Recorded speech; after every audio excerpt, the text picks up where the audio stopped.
Episode 9, 38 and counting. Jack, Declan. What a week it was. We had an episode recorded. I decided to not post it because there was some takes in there that we'll probably go back on and just talk about. And it was a week of failure, and then some triumph on a Sunday against the Buffalo Bills that we'll talk about. And then we'll talk some Celtics down the line as well. Just to start, the energy is obviously low here because, the Sox, they lose the wild card round, finishing up their 2025 season.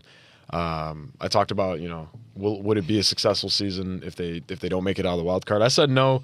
I think they had a lot of room to be better and to be a team that, quite frankly, could be in the running for the World Series because of the fact that the AL was so bad. And I'm hoping that the exact same AL comes up next year, even after free agency. We'll see how that goes. But just to talk about, wrapping thoughts on the season, I'll start with you, Declan, and then we'll go to the guy that said that he'd order a Cam Schittler jersey. Jack, talk about irritable this past week. The group chat with Jack Halal this week had to be some of the worst of your time. I mean, I don't know if it's been any worse than that. The rage bait reached a level that was, quite frankly, inexcusably insane.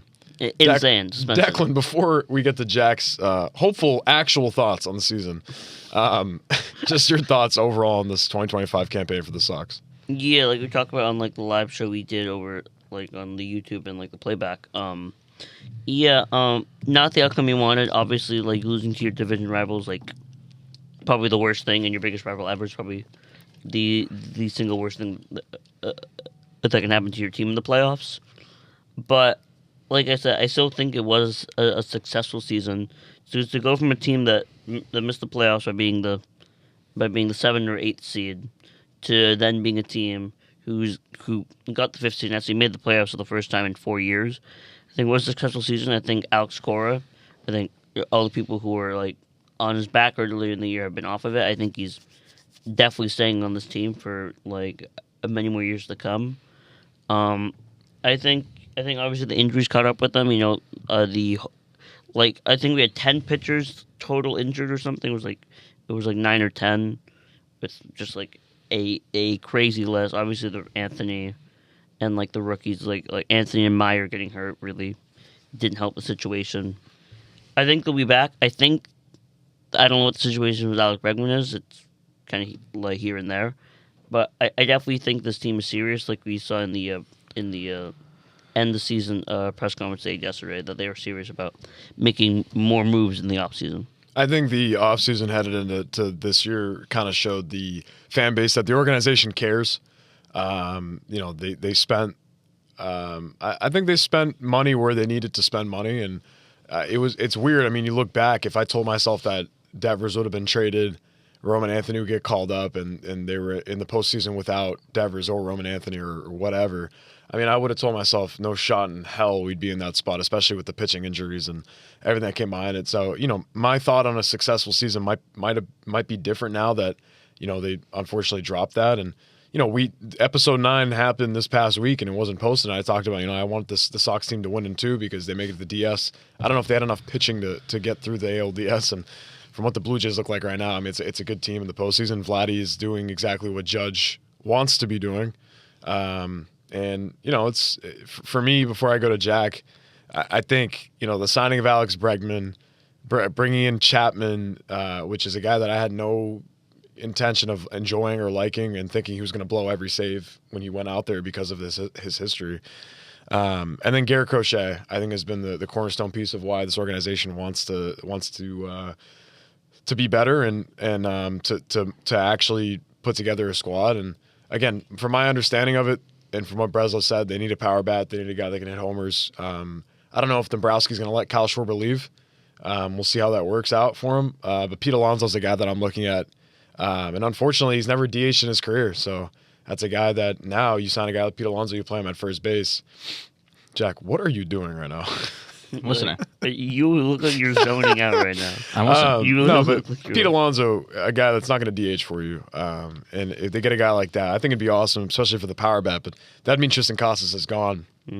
As much as I have truth for him for the past 2 seasons, despite injury and despite a month of really poor baseball. There's a lot of question marks surrounding this team. And before I continue, I'm going to send it over to Jack and what was supposedly his first season of actually watching this team and hopefully by next season having a better understanding of what baseball is like and what an organization of baseball is like. What was that like for you, especially as a guy that didn't have much falling on John Henry and the ownership group at FSG? They signed Bregman. They made more moves in the offseason. We kind of all know where I stood prior to this offseason with ownership and front office, and they did exactly what they did, the complete opposite of what I said that they're known to do, which is not sign anybody, and it worked for them. Obviously they got the benefit of the doubt. Bregman kind of did his thing, obviously better earlier in the season or before All-Star break or before his injury. Crochet was the guy all year long, right? So, obviously the 2 moves, the 2 acquisitions were really beneficial to them, and I think there are some moves this offseason that, should be made to get us over the hump. I think Pete Alonso is a good one to target. But again, it was cool to see after 4 years of no postseason baseball. It was cool to see. Obviously, it was in the Bronx and not Fenway, so. But still, postseason regardless, it's still a postseason. It's still, you're one of those few teams who make the postseason, So it's a successful year. It's a successful year, but I think there's more room for improvement. No, yeah, I agree for sure. And outside of the rage bait, it's true of like the team has room to improve. And there's so much to talk about when it comes to the way that the deadline was handled and the way that there was a lot of mistakes that were made, and I think you go back and there's a couple things obviously that Breslow got right, but the deadline thus far has not been his thing that he's been good on. You end up getting Dustin Maye, who we Phantom IL, and doesn't pitch in the postseason, doesn't pitch at the end of the season. You end up getting Steven Matz, who I think is a guy you bring back in the bullpen. For sure. Other than that, it was just a lackluster deadline that ended up not being sufficient for you. And you lose a bat like Devers, in the postseason, it's evident. You can't hit homers. There's 1 homer, Trevor Story. Right? It's evident. You lose a bat like Devers, and they're talking about adding another bat. It's obvious they wanted to push the guy out. I get it. But that's a big miss, a big swing and a miss, especially in the trade package they got back. I think if they had hung on to him and waited, and if even if we went on a run with him and they thought, all right, we still got to get rid of this guy, they 100% could have gotten a massive either prospect haul or package for for Devers in the offseason if they really didn't. And that's something that we'll probably look at for the rest of our lives. It's gonna be tough to look at, but for my final thoughts, I think this offseason will entail signing or trading for a pitcher like Joe Ryan, slotting in your number 2, and also finding somebody else maybe you get another pitcher in there as well. The back end of the rotation. I don't know if I personally would not bring Giolito back. Really? I don't think what he did is I don't think he can replicate it again. And I think he could go play somewhere else and not be in such a big market. I like the guy, but I just don't think he can do that again. I don't think signing Patrick Sandoval in the offseason of last year did us any help because he didn't pitch at all this year. And I think I'm done with this whole bullshit of if this pitcher's hurt, I'm going to sign him and hold on to him. Patrick Sandoval had a 40-man spot the entire season. Yeah. Do you understand? We would have to maneuver and DFA someone and put him in Worcester and then to bring someone up. He took up a 40-man spot. That can't happen. That's stop fucking doing that. That's weird as shit. Again, do you think any of the rookie pitchers can stay on this rotation? I think Connolly Early has locked his spot in the fifth starter role. I think he's locked his spot. He's got a bunch of other pitches. I personally think Peyton Tolley is going to start back in AAA. It's evident he just had a fastball, and that's about it, right? So I think Early's locked his spot. That's basically the only guy that Wow, Jack's on a roll today. Look at him. Jack's like, no, bro, Jack. he looks like a fish. Like, what are you looking at? I'm just What's going on? This taking guy's- it in. But yeah, I mean, I think early, I think For he's sure. I think he's locked his spot. But for the rest of the guys, I mean, we shall see. You'll see for Harrison too. Whatever he has. I mean, They played decent towards the end of the year with his like it's just. 4 But starts. do you want decent in your rotation? That's what I'm saying. 'Cause I think if you slot, I don't know if he's the guy for starter or maybe he's a bullpen arm. You don't know. I think you obviously go Crochet. You get Joe Ryan. Joe Ryan's. I can tell you this wholeheartedly. He's going to be a Red Sox. There's no shot he's not. Because you have the rotation of. There's no shot he's not. It would be Crochet, Ryan, Yeah. Bayo, Early, and Yeah, but I'm thinking you get another guy. another guy. I think you slot in another guy. And that could be someone obviously. I know there were a few other names that were. Yeah, I that mean, were maybe on the a guy deadline. like Ranger Suarez, I think would be good for this rotation. A guy Maybe like Alcantara. I don't know. I don't know. I don't know. I'm not big on him, but I'm saying like somebody in the middle of that rotation that you can add with Ryan that won't cost you too much in free agency or in trade.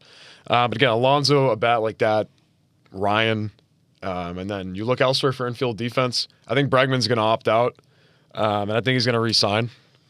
I don't think he's going to go anywhere. But the entire league. And from what everyone says, Ken Rosenthal, and I don't really like Ken Rosenthal, but Pete Abe and the rest, the Boston Globe I'll give it the reporters, Ken Rosenthal look. right, the look, have said that he's, the consensus around the league is that he's going to return to the Red Sox. And again, you can't trust everything that somebody says, but from they get that from somebody. They don't just say it. So, Yeah. That's something I'm looking at. And you can always look to me in my direction in this offseason as I always bring up rumors I hear or things that might happen. And I did it all offseason last year, and I guessed 5 out of the 8 that I said would potentially be on the 4 out of the 8 that potentially would be on the team. So I can't remember what those all were. I can't remember. it was a lot. There's a lot of people that we were interested in. So yeah, stay the fuck away from Suarez, the third baseman. Is that what's his name from the D-backs Mariners? What the fuck is his name? Oh, Eugenio. Eugenio Suarez. Stay the fuck away from him. He has an insane strikeout rate. This team already strikes out way too much. I don't want to have that guy on this team. If they even think about signing him, stay the fuck away from him. Breslow, if you hear me right now, stay the fuck away from Suarez. All right, moving on. I'm tired of talking about the Red Sox. Deadass. I'm tired of it. It was a wild, wild week. It was a great time at Jack's house. I think DH just the only reason why we won is because DH was behind us. And when DH is there, big wins happen. I think that's not really talk about it when it gets to like December. Exactly. So we'll get back to the Red Sox quite frankly soon as the offseason has rolled in and arbitration has rolled in. Duran is currently valued at $31 million because of his WAR, 3.4 WAR. That doesn't mean we're paying him $31 million. It means that he's valued there because of his WAR. We paid him $3 million last year. So because of his arbitration. He's up for another arb year. I think he's gone. So as much as Breslow says I value this guy before I get off of this topic, you can look at me now. I don't think Duran will be on this baseball team next year.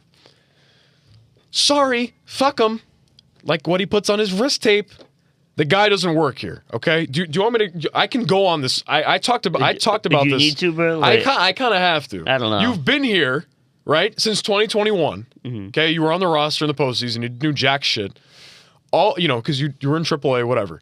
For the last 3 years, you had an MVP campaign that you will never replicate again on a team that was 81-81 at the end of the season. You call yourself a leader. You drop a ball in the wild card. You call yourself a leader. You hurl slurs at fans. You call yourself a leader. You yell at fans in left field after they talk to you. You are in your own head. Figure it out in a smaller market. It's not going to happen in Boston. I'm sorry. It's unfortunate. I don't feel that way about a lot of players. He pisses me off. Quite frankly, I've been pissed off about Jarren Duran for like 2 seasons now, even when he was good. I was like, this guy's not doing it again. I was with Coley Mick about trading him after last season, but they're like, no, we have to keep him. It's super important. I get it. He's a speed demon. He's, quite frankly, mediocre defensively and has a above-average bat that sometimes has pop. I'm okay. It's okay. We're good. Duran, we're good. We have Massa. We're good. You understand? Yoshida's gone too. Yeah, there's no way you Anyways, say. off the Red Sox. Holy shit. Listen. Just props to me and Declan. The episode never came out. But we thought. Yes. We thought going into prime time. The Patriots would win. Josh McDaniels historically has been slow with this offense. Whoever the hell's at the quarterback position, Jacoby Brissett, Tom Brady, Jimmy Garoppolo. I don't know why I started with Jacoby Brissett. Tom Brady, Jimmy Garoppolo, Jacoby Brissett. It doesn't matter who the hell was at quarterback. Brian Hoyer, who played for Brady, the ACL terrier. Matt Castle, the Wonder Boy. Literally, it didn't matter who. We always started 2-2. We always started 2-3. Whatever. And then we'd go on like a 10-win game win streak. That's not going to happen this year, but I'm saying we always start slow. Sunday night, Drake Maye. Look at me when I talk to you. Sunday night.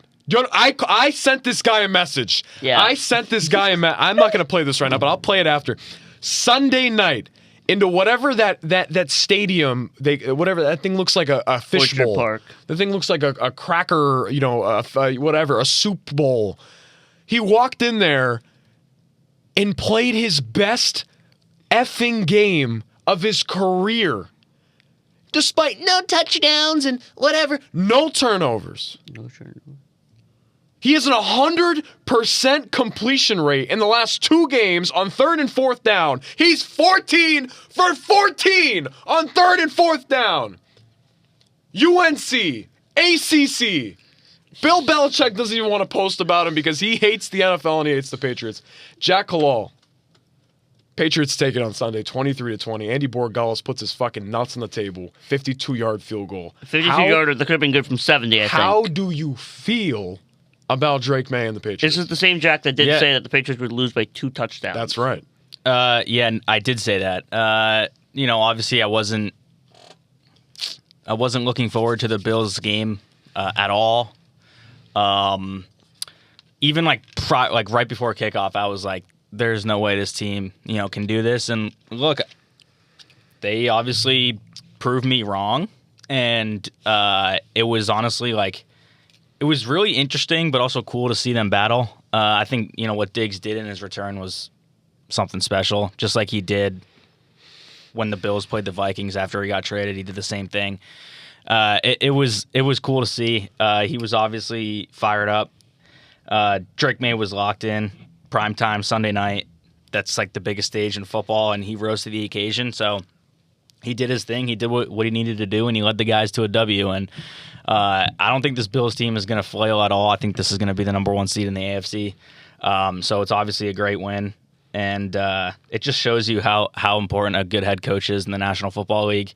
And not only that, it just shows you kind of like how a good head coach can put the players in the right headspace as well. Obviously, Mayo wasn't good in the headspace for any player. That's just obvious. So Vrabel is a better coach in every facet of the game. There's no question about it. And Drake Maye is obviously finding himself and he's doing his thing, and it was cool to see. 17 regular season games for Drake Maye. Yeah. And it's taken him 17, a full season, basically, to be that. And it's been that every week, in and out.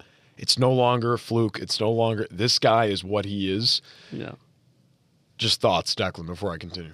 Yeah, I think it was great to see. I think the Drake Maye and Diggs connection is really amping up. I think we saw it.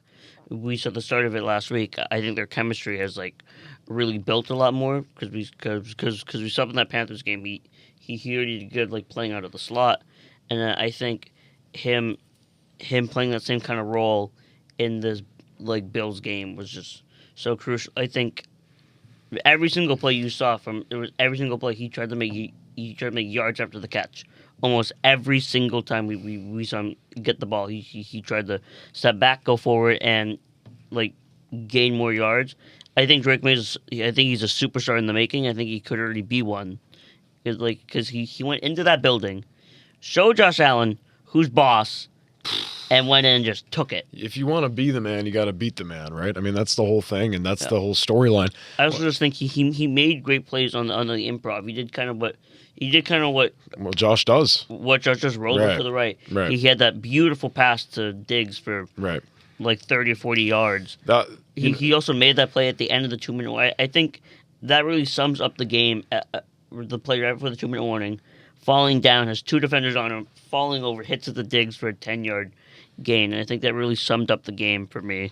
And just that this Patriots team can battle, and they're really in it this season. I think a guy that a lot of people are going to start looking at, and what the media started looking at, Zach Kerr. Williams steps out, unfortunately has cancer as our defensive coordinator. Yeah. And Zach Kerr, our inside linebackers coach, a guy that has experience play calling, steps in at defensive coordinator. At the same time, Christian Gonzalez returns. They have been lights out. I mean, the Bills that were averaging 40 points a game, and you limit them to 20, they barely get in the end zone. I mean, how important do you think that is for a defense to match what the offense is doing? I mean, that game looked like a game that you'd see in 2017, 2018. How important is that defense to this team? Yeah, it's huge. I mean, if you can take the former league MVP completely out of the game, completely out of his team's value, you're obviously gonna have a very good defense, and you got to be doing something right. Like it's just pretty amazing how this defense is kind of just getting along and bonding with each other, and kind of just Gonzalez is picking up where he left off, and obviously our D line is good, and Spillane had that strip in the Bills game, so people are just kind of playing defense, and they're just getting the results, and they're having fun doing it too, and it's really cool to see. Obviously, when the Patriots have a good defense, this team is scary. I mean, like the talent on the field, we talked about the roster definitely has holes in it for sure. I mean, the depth is there at defensive line. Tonga has done a great job as a rotational defensive tackle, and I think I've brought him up a million times on this podcast because of how awesome he's been. But Milton Williams, I mean, what a signing to jump the gun on the Panthers, who were about to sign him, and say, no, you know what, we'll give you more, and we want you to be here. And his pressure rating inside, his ability to honestly get to the quarterback as an interior defensive lineman. People talked about his snap count was lower in Philadelphia. I don't know if he's going to handle he's handled it. I mean, he's played every single down. He's been unstoppable. Barmore's starting to pick it up as well, those two inside. I think at the edge spot, Harold Landry's done a really good job holding his ground, especially as a veteran edge. Keon White hasn't really done anything. Anthony Jennings has played snaps. He's been okay. I just think they need one more edge threat that would really take them over the top as a defense. Yeah. I just want to talk about also from the secondary perspective. I think the secondary, they did get up to 2 touchdowns, but I think most of the night they were on it. Obviously Gonzalez, obviously Marcus Jones. Love a guy like Marcus Jones. He just does everything. And that pick he got was crazy when he was kind of playing. I want to say towards the back, and then just swooped right in, just out of nowhere, and just picked that ball off. I think he's obviously a guy of great talent. And I think he's definitely a great corner on this team. I think it's really cool what Zach Kerr did there, understanding the situation as a coordinator to run a cover 4. Yeah. And to have every single zone just someone was there, right? And they were covering and Allen had to force a ball, and we know what Allen's like when he has to force a ball. It's not going to be a great one, So it's same goes for Maye. When Maye forces a ball, which he only 2 picks this season, it's not always a great one. Mm-hmm. So I think doing that and having the safety sit there, and then Shakir was underneath, and Jones, it wasn't like a gimme interception. I mean, Jones got right. It was a hard one, he got right under Shakir and he made the pick. I mean, it's a big play. And Zach Kerr's been great calling plays with his defense. And I think if Williams, obviously you pray for the guy. I think the defense has been playing for him. Mm-hmm. If he's a guy that unfortunately can't make his way back into coaching, and the Patriots continue to have a season they have, Zach Kerr could solidify himself as a defensive coordinator in this league. Mm-hmm. And it's tough to just come up as an inside linebackers coach and then go to be a D coordinator. Jelani Tavai returns. He made a tackle. From my understanding of it, watching him play and meeting in the gap in the hole, it's just not been good. He let a couple guys run past him. Yeah. I think that's just the poor play of a linebacker that hasn't been playing the entire season because of injury, but also, I mean, you got to get downhill and make those tackles. You meet a guy in the hole. Spillane took him some time, but when you meet Spillane in the hole, you're going to get hit, right? He's a guy that can really lay it down. Yeah. Pause. So upcoming, the Saints Sunday 1 p.m. We're back to the 1 p.m. slot. We're back to the 1 p.m. slot until the Jets Monday night game. Is that game not 4:25? No, I moved back to 1. Oh, really? Yeah, we got slotted out. But it's in New Orleans. Mm-hmm. Yeah. We're away for the next 2 games. Yeah. So Spencer Rattler's been quite literally one of the better quarterbacks right now when it comes to efficiency. He's been a very efficient quarterback. Weird. Very weird. Also, kind of not surprising. I know you're a college football guy. Boomer Sooner, Rattler, a guy that, pretty solid in college. Then, obviously thrown to the side a little bit because there was this kind of a special guy that decided to fill his role that is now a Chicago Bear. So, again, Rashid Shaheed's been great. Their offense has been great, but the thing is, their turnover differential is a 5, so they turn the ball over a lot. Not a really good roster. Not to say that our roster is great, but I just think we're playing really good football right now.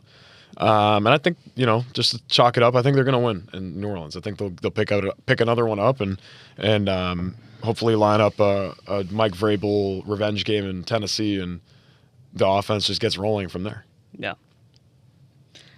I definitely think they're definitely gonna go into New Orleans, beat some ass and just get out of there. I just think obviously the Saints team's been playing good. Obviously you talked about Rashid Shaheed has been absolutely phenomenal, but I just don't know if the Saints team can really keep this up. They've done this in years prior, where they kind of start looking like this kind of decently good team to start the year, and then they kind of just start falling apart. So I definitely think they go in there and beat the Saints by probably 2 touchdowns. I want to say. Jack? Yeah, I don't think there's anything I need to worry about going into New Orleans. It's a dome. It's there shouldn't be any factors nature wise. Yeah. Which that's a big factor when it comes to NFL games. Huge. Yeah. But yeah, look, the Saints are playing well. It's actually cool to see some of these really bad teams who used to be really bad are kind of getting good, and it's kind of fun to see, to be honest. Mm-hmm. But they are 1-4, but they're playing better football. Right? Yeah. Yeah. Yeah, true. But I guess something that I want to talk about, because I saw a video, I think it was last night, that I think is kind of getting not covered up, but just not getting talked about enough, is I don't think people realize how good Will Campbell actually is. I think he's playing really well. Yeah. And obviously the question about his arms coming into the draft and when we drafted him was a very big concern. But I think he's just lived up to the moment. He just plays football. He doesn't do any of this distractions or anything. He's just a rookie that wants to go prove himself. And what he did in the Bills game, he was pushing that D-line all over the place, right? He was making holes for Mondre and Henderson. So if he can stay doing that, I think he's going to be a good left tackle in the league for a while. 16 snaps against Joey Bosa, half a sack and 1 pressure. That's it.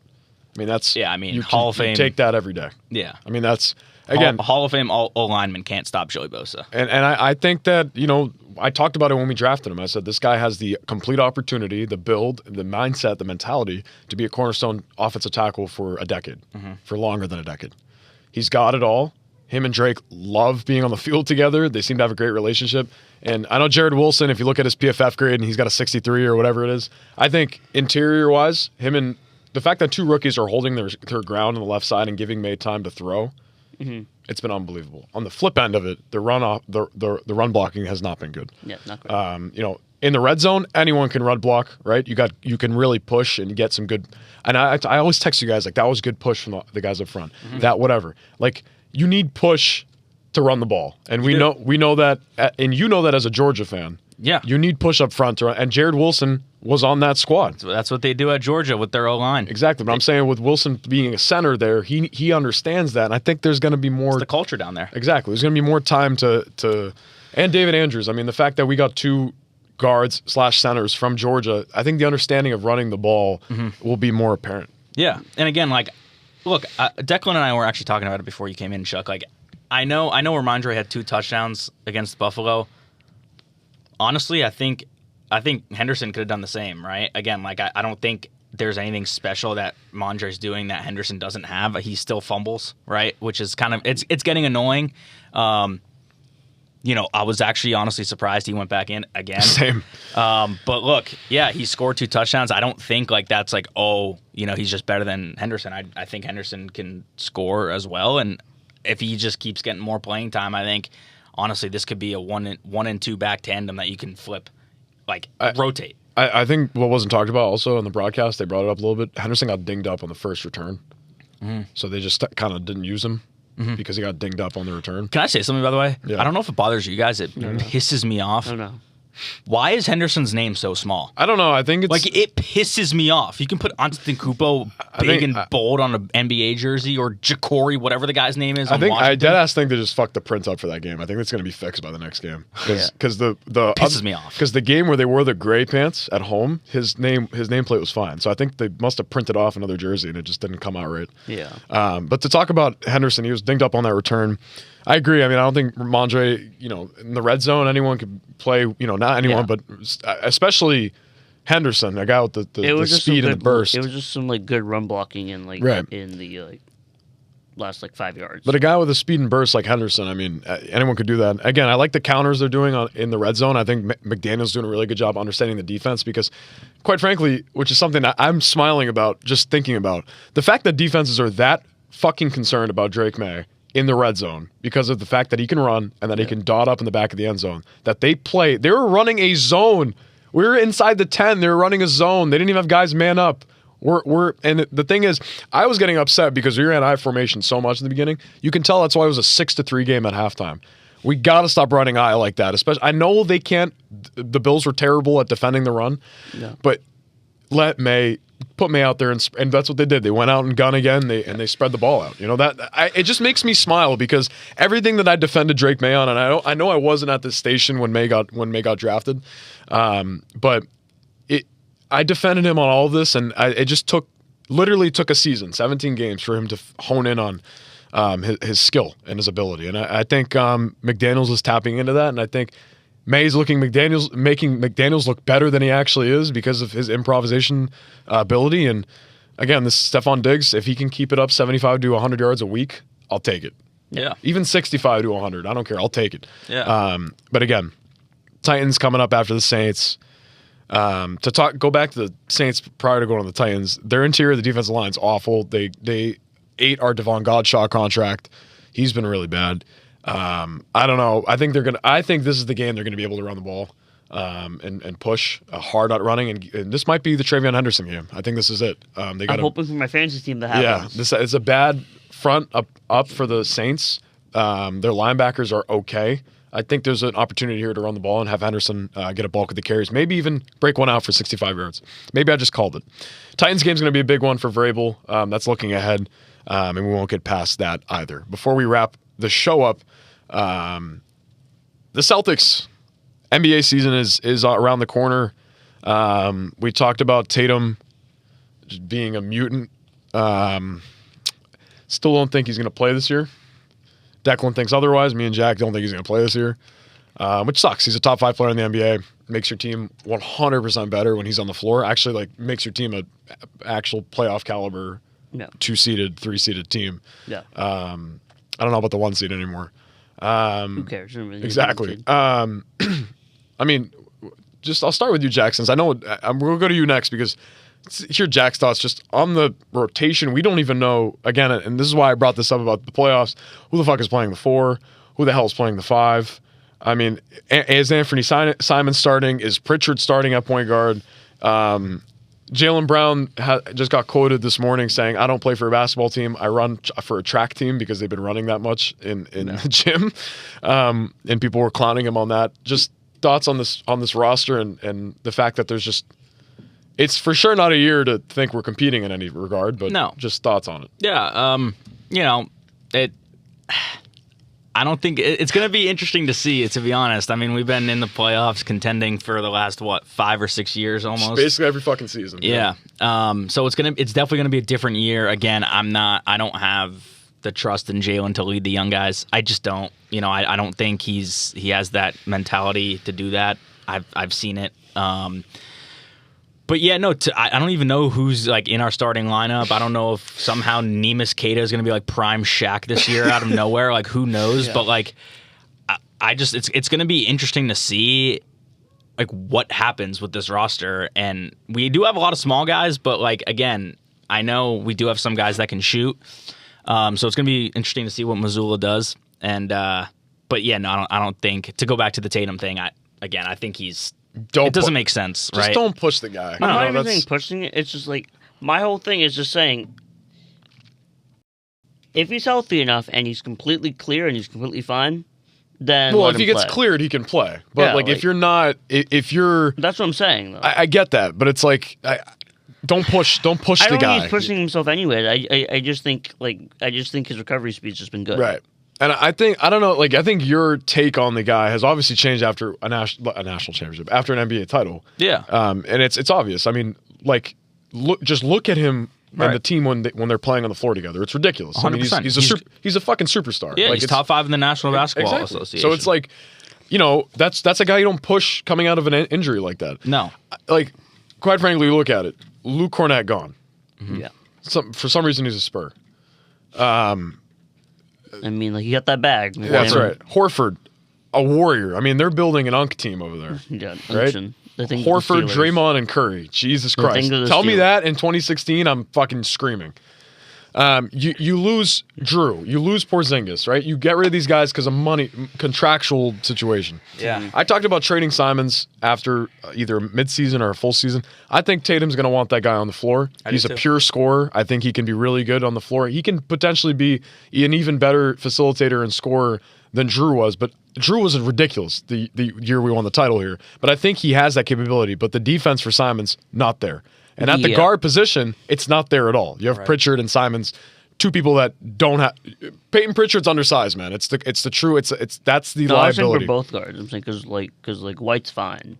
Oh no, I'm saying the point guard position, not the shooting guard position. It's gonna be whoever. It's gonna be a lot of whoever offense. Exactly, because again, Pritchard's super undersized. Yep. He's feisty, sure. We talked about that. I mean, he's a guy, but when you call a little guy feisty against a 6'5" point, Drew's 6'4", 6'5", and he's a guard that can cover centers, forwards, anybody. Yeah. He's old now. Yeah. We got to get, he had to go.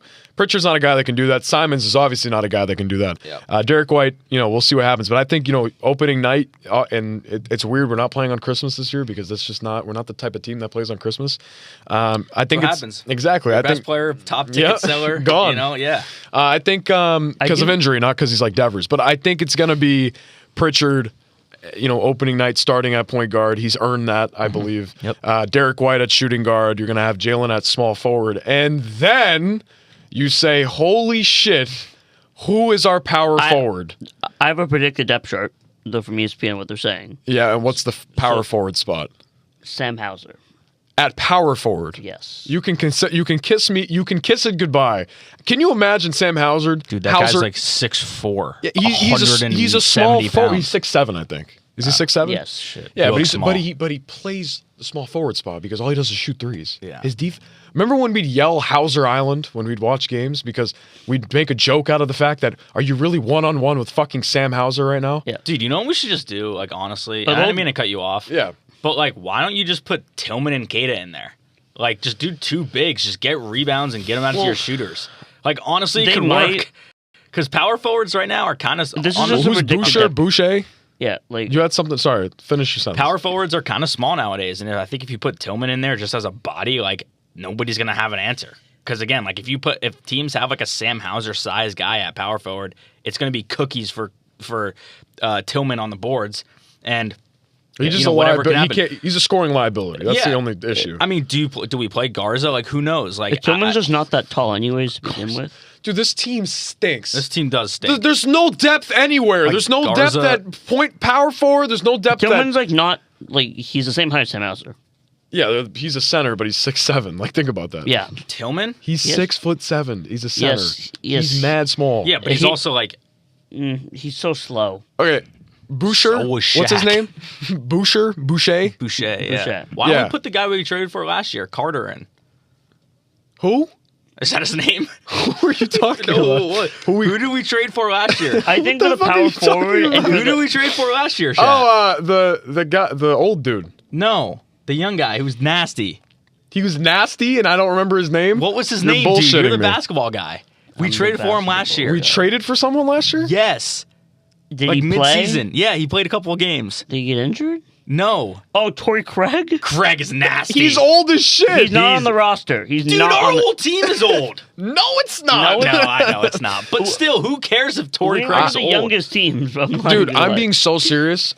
we have to watch Neemias Queta start for this team. Do you understand that? I see some promise in him. He was balling in the FIBA, bro. He was balling in FIBA, bro. I can't. I'm sorry. Okay. I mean, So- he's playing against 5 knees out there in the FIBA. Like, that means nothing. He's playing against my Albanian cousin. Gershon Yabusele cooked in the Olympics because he was playing 5 knees out there for, like, whatever country. This projected depth chart doesn't really sit right with me because they put Derek White at the point guard, Yeah. Anthony Simons at the shooting guard, Yeah. then Jaylen Brown, small forward, Sam Hauser, and Queta. Jesus Christ. Dude, we might be a lottery pick. Oh like, my honestly, God. we might be a lottery I pick. mean, listen. Hey, AJ, come on. Come on down. Come There's on down, gonna AJ. AJ? Dibanza. Number 1 player in the nation, bro. yeah. There's gonna be like I Brockton, think Mass. like a lot of rotation at that center and like power forward position. Whether we get to see lineups with like Boucher, some of the rookies they got, some of the, like whether it's like Josh Minot, Amari Williams. I'm just saying those are. Yeah, and then you can just throw Peyton Pritchard in the iron lung because he's going to be playing 100,000 minutes every single night. Like, gee, that guy's going to die on the Baylor floor. Shireman's probably gonna get some. Baylor Shireman out of Creighton Valley. He's a baller, but No, he's not. yes, he is. I saw games he played that he hit the top of the backboard. I don't see anything in Baylor Shireman. I don't. Nope. And then Probably- Hugo. Obviously, there's Hugo's Walsh. going to Maine, and he's going to be in there until he can do anything. That guy's the rawest player we have on this Wait, roster. who's Hugo? Hugo Gonzalez, the guy that they drafted. Jordan Walsh out of is Spain, I obviously. think? This is like a. Spain or Portugal? Wait, do we have Luka Spain. Garza? We do. Oh, Yes. we have Luka Garza. Okay, yeah. yeah. So The, wait, who's the guy? What's his that name? They call him. He's the he won what award? Sorry, guys. Luka Garza won the. Luka Garza's trash. Who's the I guy? know. Who's the guy we had last year? He just wore a sleeve. He was a white guy that just shot threes. I forget his Drew name. Peterson? Yeah, he's nasty. Yeah, He's Drew terrible. Peterson's Yeah, real he's nasty. awful. Yeah. He's awful. You Let's think start Baylor Drew Peterson. Shireman's bad, but you think he's good. The No, other guy. it's obviously a dude. joke. But listen, like, But quite frankly, you can hear from whatever this discussion has been on the Celtics that's dwelled into us just yelling about how bad the roster is. This roster's bad. It's the truth of the matter. obviously- Brad Stevens 100% understands that. They're probably going for a top 10 pick. I would hope they are. I think that'd be great for this team. I do too. And Tatum comes back next season. Yeah. I'm not even worried about this season. When I look at the Celtics on TV, I'm going to go, that's cool. You know, they're playing on NBC Sports Yeah. Boston. Next. Hey, Drew, you're doing a good job. You know, Next. like, fuck, get me on. I'm going to be watching XFL games. you know what? on, R.J. Lewis Jr. holy. Dude. I And think, quite frankly, we're going to be dipping into, at some point in the season, injuries will happen. It's basketball. Yeah. They're going to be dipping into free agency. And holy, there's going to be some randoms playing on this roster and the end of the midseason point, somewhere around that time. They're going to be dipping into either two ways or whatever. But quite frankly, I have no expectations for this team. No. I don't think they're going to do anything. And I think it's boring when the Boston Celtics, who have been in the playoffs, I keep saying fucking postseason, it's not baseball, have been in the playoffs literally for the last 6 seasons. 5 seasons. How many? What was the last 5? Like 6 or. Literally been in the playoffs, and now they're probably going to miss it. No, like we win playoffs every year. So 8 years. Cause 8 years. Every single year that Tatum. 8 years, and we're going to miss the playoffs. I think it's longer than that. And The I think streak has been, Tatum, like, forever. I think Tatum haters and people are on Twitter that talk about it. If we miss the playoffs, are they really going to say? What are they supposed to say? It'll be the I first just time don't we understand. missed it since I think every other year after 2013 we've made the playoffs. Quite frankly, this team's got no gas. They've got no juice. The back end of the starting lineup, it's going to look like Chuck LaRossi, Jack Halal are playing power forward and center. Yeah, I mean, that's there's going to be a lot of we may be very, very well the laughing stock. I mean, we are set up and lined up to be like the Heat. Yeah. Like that type of ass. Yeah. Like Jaime Jaquez, who was trying to meet Jaylen Brown in the hole. Like, do you remember that? That was embarrassing. Jaime Jaquez? Yeah. Are we serious? Yeah. Like, you're talking about Chris Boucher, whatever this guy's name is, going to meet Giannis Antetokounmpo in the hole? No. He's going to die! I think somebody, honestly, like... The only guy, sorry to cut you off, the only guy that I was kind of joking about, Queta. I think Queta can be pretty good. Yeah. But like, 100% his points per game, his assists, his blocks, in a starting role. 100%. His blocks Yep. should say. Blocks probably stay the same, but everything else going down. Pritchard, points per game going down. Yep. Unless he's consistent enough to step up to the line and shoot a shit ton of threes. Yeah. Which I know is going to happen, but maybe, whatever. What were you going to say? I was just going to say, like, we Oh wait, well actually, what was I gonna say? Fuck. Yeah, no, I hate when I forgot. fucking do that. I forgot. Team stinks. Yeah, team stinks. I mean, it's just the fact of the matter. And Yeah. and you know, opening night, let's say they win, I'm not gonna be happy. I don't even care if they win or lose. If they lose opening night, I'm gonna go, yeah, I knew that was gonna happen. If they win, I don't give a shit. I might like forget they play one night. Like honestly, Like it's true. Like- Like we'd sit there every night in the chat, in our department chat that we have, and we'd fucking talk about the game or whatever. We'd be like, oh, Tatum just whatever. And then like now it's like, yeah, you guys see that Chris Boucher 3 that he just shot? Did you see that mid-ranger from You know, Xavier Tillman half-court did you shot. see that Tillman mid-ranger that he clanked off the fucking Have you rim? seen his jump shot, by the way, when he shoots a 3?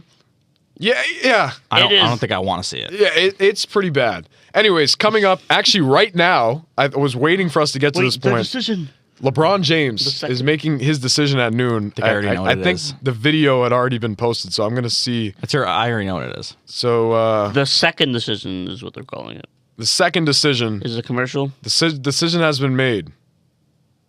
Well, that's the lamest shit I ever seen in my life. Of course, anything LeBron James would do isn't lame, but that was lame as fuck. That's it? He said he's playing in this year for year 23. That was, I guess, the whole point of that. Yeah, I mean, again, like He's a bot. He's you know, That's again, lame it's as all. Yeah, I mean, No. it's bad. So lame. It's lame. It's He's a lame. bot. It's bad. It's a bad look. But It's LeBron though. Like I mean, it's a bad look, I mean, but it's LeBron. yeah. I mean, look. Honestly, He's like a- at this no, point, real. he look. Yeah, I think he just embraces being a trolling. troll. Like He's honestly, literally he trolling. probably will retire, Um, though, I think, at the end of the I year. think I think this is his last year. 100%. I think this No is his last. shots, Year. I mean, look, he said he's not waiting for Bryce. What if Bryce balls out and gets drafted? Like The he's fact of the matter is, Bryce is going to be a pretty damn good prospect. he's Yeah. good. He's good. Bronny's He's- trash, he's but playing Bryce is going to be a for- pretty damn good prospect. I mean, you should be if you're a LeBron Bryce is James going kid, but to Bryce is at Arizona. Arizona, Arizona. Yeah. he's committed. All right, well, whatever the end of this podcast was a fucking mess. The Celtics stink. Not excited for them at all. Jack, Declan, Sox are out, Pats are in, Celtics are chopped. Yeah. We'll see you next time. Thanks for sticking around. 38 and counting. You can watch us Spotify, YouTube, anywhere you catch us. Every platform. We're presented by WMLN and tune in. We'll see you next time.